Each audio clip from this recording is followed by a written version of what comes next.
Pour moi, il y a autant de troubles du comportement alimentaire que de personnes qui en souffrent.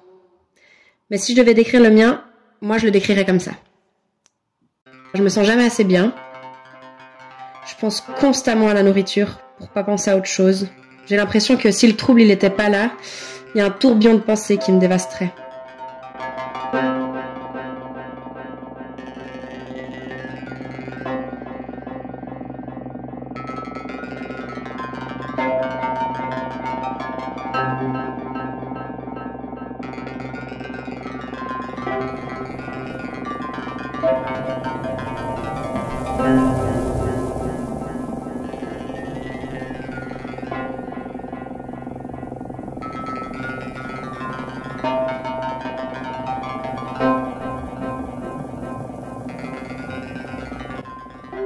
Elle a pas pris du poids? Ouais, en tout cas, ça lui va pas.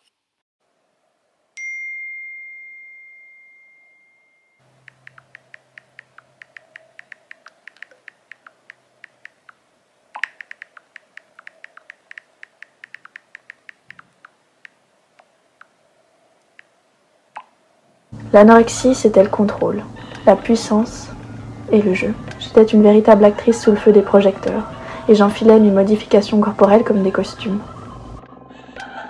La vision se déforme et tu contrôles plus rien du tout. Je me suis mise à tout vomir, du déjeuner au souper, je passais ma vie aux toilettes.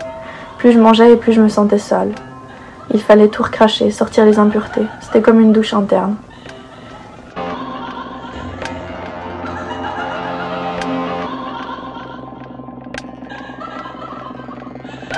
Ça m'arrive de pleurer devant une madeleine, car elle va souiller encore déjà sale.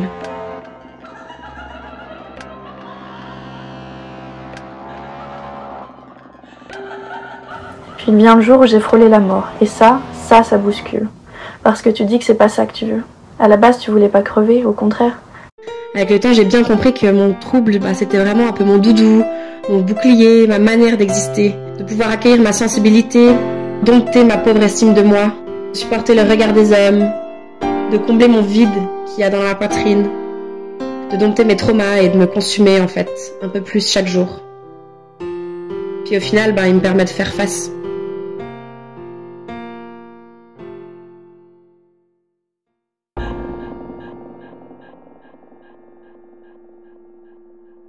Les troubles du comportement alimentaire comptent parmi les problèmes de santé mentale les plus fréquents dans les pays occidentaux. D'après une étude de l'OFSP menée en 2010, 3,5% des personnes vivant en Suisse souffrent d'un trouble alimentaire au cours de leur existence. L'étude montre aussi que les femmes sont presque 4 fois plus concernées que les hommes. Les TCA peuvent apparaître sous plusieurs formes. L'anorexie mentale, la boulimie et les accès hyperphagiques sont les plus connus. On parle aussi parfois de troubles alimentaires atypiques quand le trouble n'entre pas dans une des 3 catégories. Contrairement à ce que l'on pourrait penser, les TCA ne sont pas un manque de volonté des personnes ni une prise ou une perte de poids. Ce sont avant tout des maladies mentales et psychiques et les personnes souffrant de TCA mettent beaucoup de temps avant de s'en sortir. Il existe beaucoup d'idées reçues sur les TCA ainsi qu'une grande méconnaissance autour de ces troubles. Le tabou subsiste, il est très difficile d'en parler et pour les personnes qui en souffrent, il est également difficile de les considérer. Malgré les sentiments de honte et de culpabilité que peuvent ressentir les personnes concernées, il est primordial de demander de l'aide et de ne pas rester seul face à sa maladie.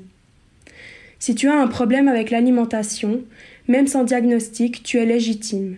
Il y a une souffrance et il faut la prendre en compte. Tu n'es pas seul.